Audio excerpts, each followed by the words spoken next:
Welcome to Ultramind.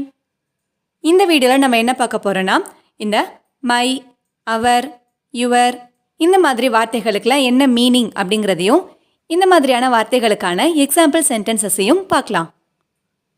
வீடியோக்குள்ளே போகிறதுக்கு முன்னாடி நம்ம சேனலை சப்ஸ்கிரைப் பண்ணாதவங்க சப்ஸ்கிரைப் பண்ணிவிடுங்க. மறக்காமல் பெல் ஐக்கானையும் கிளிக் பண்ணிவிடுங்க.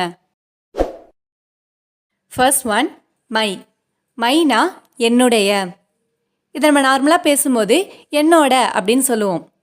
எக்ஸாம்பிளுக்கு என்னோட அப்பா கூப்பிடுறாங்க அப்படின்னு சொல்கிறதுக்கு மை ஃபாதர் இஸ் காலிங் அப்படின்னு சொல்லுவோம்.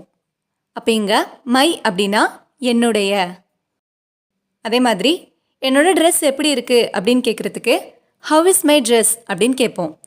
அப்போ இங்கே மை அப்படின்னா என்னுடைய. Next one hour. அவர்னா எங்களுடைய.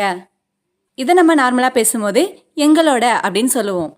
எக்ஸாம்பிளுக்கு எங்களோட டீச்சர் ரொம்ப அன்பானவங்க அப்படின்னு சொல்கிறதுக்கு அவர் டீச்சர் இஸ் வெரி கைண்ட் அப்படின்னு சொல்லுவோம். அப்போ அவர் அப்படின்னா எங்களுடைய.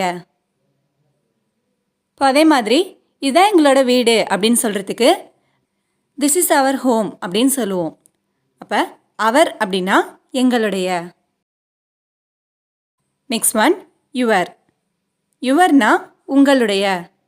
இதை நம்ம பேசும்போது உங்களோட அப்படின்னு சொல்லி பேசுவோம்.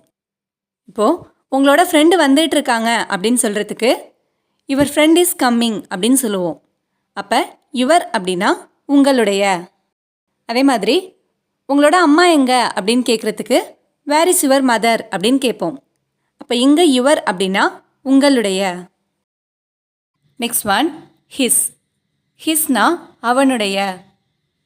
இதை நம்ம நார்மலாக பேசும்போது அவனோட அப்படின்னு சொல்லுவோம். அவனோட பைக்கை திருடிட்டாங்க அப்படின்னு சொல்கிறதுக்கு ஹிஸ் பைக் வாஸ் ஸ்டோலன் அப்படின்னு சொல்லுவோம். அப்போ ஹிஸ் அப்படின்னா அவனுடைய.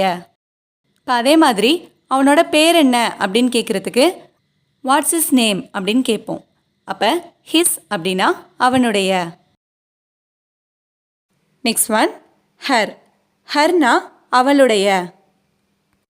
இதை நார்மலாக பேசும்போது அவளோட அப்படின்னு சொல்லுவோம்.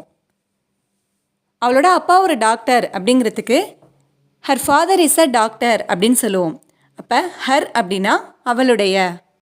இப்போ அதே மாதிரி நான் அவளோட ஃப்ரெண்டு அப்படின்னு சொல்கிறதுக்கு ஐ எம் ஹர் ஃப்ரெண்ட் அப்படின்னு சொல்லுவோம்.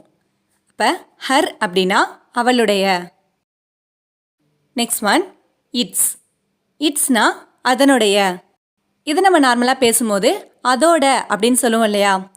இப்போ எக்ஸாம்பிளுக்கு அதோட கால் உடஞ்சிட்டு அப்படின்னு சொல்கிறதுக்கு இட்ஸ் லெக் இஸ் ப்ரோக்கன் அப்படின்னு சொல்லுவோம்.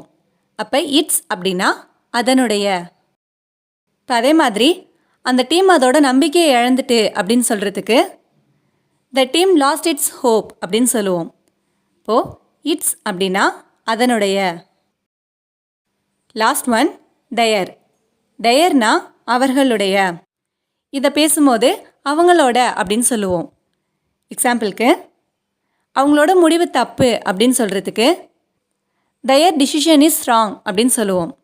அப்போ இங்கே தயர் அப்படின்னா அவர்களுடைய.